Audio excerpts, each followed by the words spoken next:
ఇక్కడ మా ఎంపీ గారు ఏం కంపెనీ వస్తుంది ఎవరు పెడుతుందంటే మా కేసు స్పష్టత లేదని చెప్తున్నట.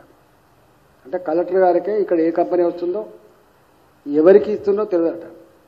తెలియదు మరి వాళ్ళ కుటుంబ సభ్యులకు ఇచ్చుకుంటుండ్రా. రాజావారు కదా అధికారం ఇచ్చింది కదా, ప్రజలు అధికారం ఇచ్చింది ప్రజలకు మేలు చేద్దామని కాదు కదా. ప్రజల మీద దౌర్జన్యం చేయాలి, ప్రజల భూమి గుంజుకోవాలి, ప్రజలను కన్నీళ్లు పెట్టించాలి, వాళ్ళు ఏడుతుంటే వీళ్ళు సంతోషపడాలి. గదే కదా వాళ్ళు కనపడుతుంది. ఇప్పుడు నేను చెప్పడం కాదు, నా మీద దాడి జరగలేదని చెప్పి స్వయంగా చెప్పిన వ్యక్తి కలెక్టర్ గారు. ఇక కలెక్టర్ గారు చెప్పిన తర్వాత ఇంకేముంటే చెప్పండి. దాడి జరగలేదని చెప్పి కలెక్టర్ చెప్పిన తర్వాత అర్ధరాత్రి పూట 1500 మంది పోలీసులు గ్రామాల మీద దాడి చేసినందుకు ఎందుకు మొత్తం ముసలోళ్ళని తప్ప అందరిని పట్టుకపోయిండ్రు, రాత్రంతా కూడా హింసించిండ్రు, బేడిలేసి తీసుకుపోయిండ్రు, జైల్లో పెట్టిండ్రు, ఎందుకు చేసిండ్రో వాళ్ళకి తెలవాలి.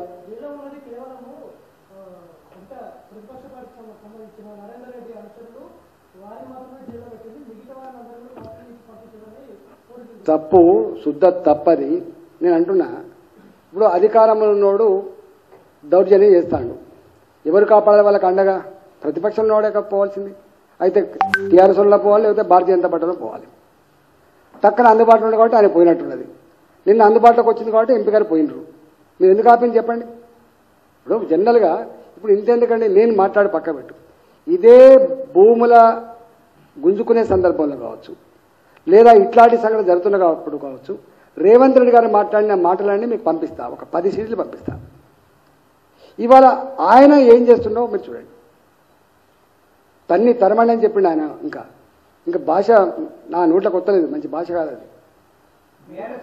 ఇవాళ అవునండి, నరేందర్ రెడ్డి గారు ఇప్పుడు నేను పోతా, మేము అండగా ఉంటాం, ఎవడతో చూస్తాం అనమా చెప్పండి, అనమా అండి? ధైర్యం చెప్పమా? అండగా ఉంటామని చెప్పమా అండి? నాయకులు చేసే పని ఏందండి? నాయకులు ఎందుకండి? ప్రజలకు ఏమైనా ఆపద వచ్చినప్పుడు, అధికారమే నేరమై దౌర్జన్యం చేసినప్పుడు ప్రశ్నించడానికి ఎవరు ఉంటారండి? ఎవరు ఉండాలి కదా. తప్ప గట్టదే 100 సార్లు అరెస్ట్ చేయాలి రేవంత్ రెడ్డి గారిని.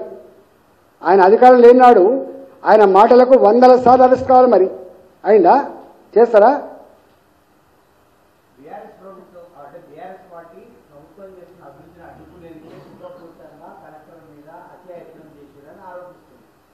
కలెక్టర్ చెప్పాలి కదా, వీళ్ళు కాదు కదా చెప్పేది. కాంగ్రెస్ నాయకులు చెప్తారు, కలెక్టర్ గారు చెప్పాలి నా మీద హత్యాయత్నం చేసిన చెప్పి కేసు పెట్టాలి. మరి పెట్టిందా?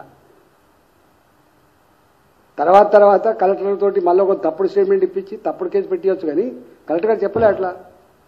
కలెక్టర్ కొట్టినట్టు ఎక్కడ విజువల్స్ లేవు. అయినా నేను ఒక మాట అడుగుతున్నా, ఇంత బర్నింగ్ ఇష్యూ ఇంత బర్నింగ్ ఉన్నప్పుడు, ఇంత దుఃఖం ఉన్నప్పుడు, లోపల మంట ఉన్నప్పుడు మరి ఎందుకు పోవాలండి? వాళ్ళు ప్రజాభిప్రాయ సేకరణకు వాళ్ళు అటెండ్ కాలేదు. అర్థం కావాలి కదా నీకు గ్రావిటీ. నువ్వు మళ్ళీ ఎందుకు పోవాలి చెప్పండి? నీకేమో ఎవడిచ్చిన అధికారం? ప్రజాభిప్రాయ సేకరణ అంటే ఏంటండి? ల్యాండ్ అక్వైర్ చేస్తున్నప్పుడు ప్రజాభిప్రాయ సేకరణ తప్పకుండా ఉండాలి. వాళ్ళ కాన్సెంట్ లేకుండా గుంజుకోవద్దు, బలవంత పెట్టద్దని కదా. ఒకవేళ వాళ్ళు ఈయనప్పుడు కన్విన్స్ చేసి వాళ్ళకి ఏమైనా మంచి ప్రత్యామ్నాయ మార్గాలు చూపించాలి కదా మీరు. ఇప్పుడు మేము వెనుకట భూములు అక్వైర్ చేస్తున్నప్పుడు 5,000 ఎకరం 10,000 ఎకరం ఉన్నప్పుడు 50,000 ఎకరం ₹1,00,000 ఎకరం పెట్టి తీసుకుంది గవర్నమెంట్. అప్పుడు ప్రజలే స్వచ్ఛందంగా ముందుకు పోయినరు, మా భూమి తీసుకో అని చెప్పి. అవి ఓల్డెన్ డేస్. ఇవాళ మీకు తెలుసు, ఇవాళ రింగ్ రోడ్ ఉంది, నాది కూడా పోయింది 9.5 ఎకరాలు. నాకు ఆనాడు ఇస్తా అన్నది 8.5 లక్షలు, ఇవాళ 12 కోట్లు ఉన్నది. ఎవరికైనా దుఃఖం ఉండదా చెప్పండి?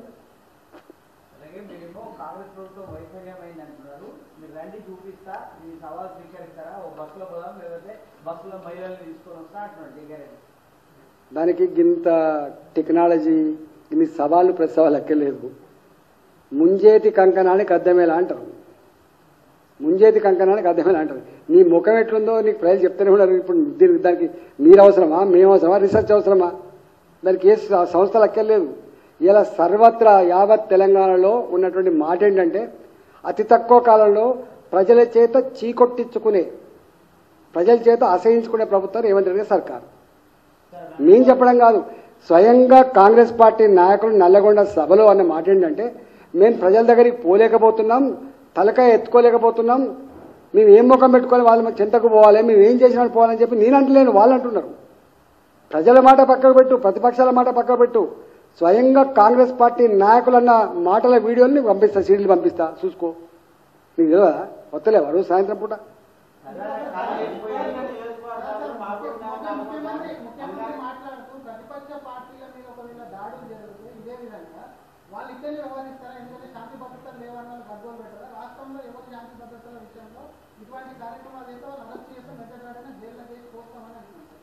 నేను ఒక మాట, ఇప్పుడు దీంట్లో అందరికంటే ఎక్కువ మాట్లాడుతారు రేవంత్ రెడ్డి గారు. మేము మాట్లాడలేదు, మేము ఇంకా మాట్లాడతలేము.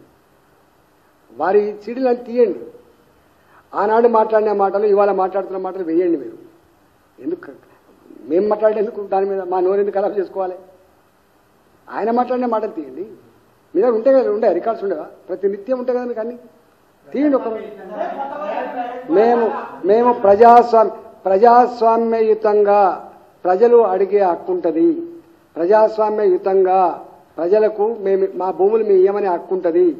కానీ ప్రజాస్వామ్యాన్ని అపహాస్యం చేస్తూ అధికారం ఉందని చెప్పి దౌర్జన్యంగా గుంజుకునే అధికారం నీకు లేదు. ఫస్ట్ రాజ్యాంగాన్ని ఉల్లంఘించింది, హక్కులు ఉల్లంఘించింది మీరు. ప్రభుత్వం ఉల్లంఘించింది, వాళ్ళు ఉల్లంఘించలే. వాళ్ళు ఇవాళ ఒక్కరోజు చెప్పలే, సడన్ గా పోతే మీద పడలే. వాళ్ళు గత 5 నెలలుగా పాదయాత్రలు చేసిండ్రు, ధర్నాలు చేసిండ్రు, మీటింగ్లు పెట్టుకున్నారు, దరఖాస్తులు ఇచ్చిండ్రు. 5 నెలలుగా, ఒక్కరోజు కాదండి. మీకు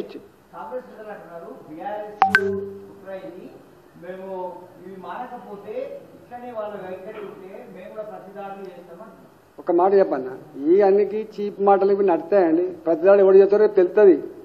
రేపు ప్రజలలో నువ్వు పోతే తెలుస్తాయి నీకు సంగతి ఏందో. నేను అంటున్నా, ఇప్పుడు వీళ్ళంటే టీఆర్ఎస్ అని అంటున్నావు. డీకే అరుణ గారిని సెప్టెంబర్ 1st వీక్లో తీసుకుపోయిందండి. డీకే అరుణ గారిని సెప్టెంబర్ 1st వీక్లో తీసుకుపోయి, ఎంపీ గారు మీకు రాళ్ళు మొక్కుతాం, దండం పెడతాం, మా భూములు పోకుండా కాపాడమని చెప్పి అప్పుడు చెప్పిండ్రు. అక్కడ మా పార్టీ పెద్దగా లేదు, మాకు వచ్చిన ఓట్లు 3000 4000 ఓట్లే. కానీ ట్రాక్టర్ల మీద వాళ్ళే స్వచ్ఛందంగా వచ్చి ఆ ధర్నాన్ని సక్సెస్ చేసినంటే అర్థం చేసుకోండి. ఒకటి గుర్తుపెట్టుకోండి, ప్రజలకు ఇష్టం లేకుండా బలవంతంగా ఉద్యమాలు నడుతాయా? బలవంతంగా వచ్చి స్టేట్మెంట్ ఇస్తారా? చెప్పండి. మొన్న కూడా గిట్టే ఇచ్చారు. హైడ్రాలో ప్రజలకు బాగా సంతోషపడుతున్నారు, మూసీ నది భూములు గుంజుకుంటా అంటే ప్రజలకు ఇష్టంగా ఇస్తున్నారు, వీళ్ళే బలవంతంగా 5,000 రూపాయలు ఇచ్చి మాట్లాడిస్తున్నారని చెప్పి నిజమానండి? ఒకవేళ అది నిజమే అయితే, 5,000 రూపాయలు ఇచ్చి మాట్లాడించింది నిజమే అయితే, మరి ఎందుకు హైడ్రా మీద నువ్వు తోక ముడిచినావు? ఎందుకు ఇవాళ మూసీ మీద నీకు ఎందుకు రియాక్షన్ వస్తే నువ్వు కొంత పునరాలోచన పడవు? చెప్పండి. నువ్వు తప్పు కదా.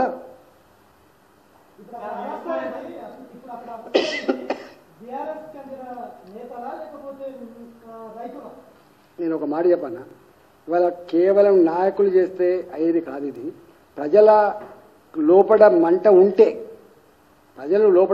ఉంటే దానికి తోడుగా వీళ్ళు ఉండొచ్చు. కానీ ప్రజలకు ఏ ఇబ్బంది లేకుండా, ప్రజలకు ఇష్టం లేకుండా వీళ్ళు పురుకొల్పు చేసిన దాన్ని శుద్ధ తప్పది, ఎప్పుడు జరగదు అట్లా.